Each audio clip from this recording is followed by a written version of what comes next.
ছিল না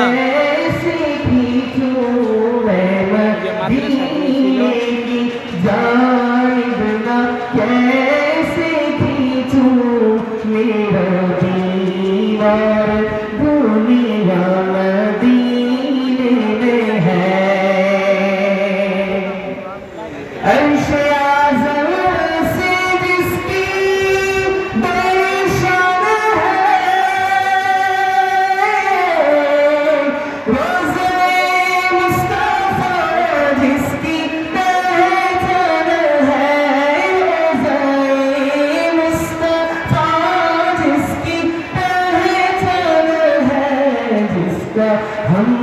पल्ला कोई मोहल्ला नहीं जिसका हम पल्ला कोई मोहल्ला नहीं एक ऐसा मोहल्ला मदीने में है मेरी उल्फत मदीने से यूं ही नहीं मेरे आका का रोज़ा मदीने में है फिर मुझे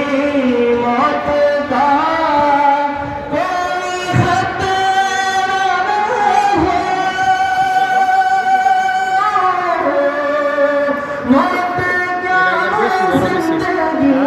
की भी परवाह न हो तो क्या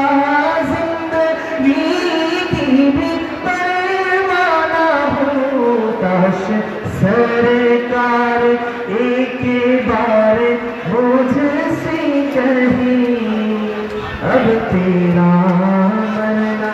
जीना मदीने में है। মাশাআল্লাহ, শুকরিয়া মোহাম্মদ মুস্তাফা ভাইকে। নারায়ণগঞ্জ জেলা যুব দলের সদস্য সচিব মশিউর রনি ভাইয়ের নেতৃত্বে এক বিশাল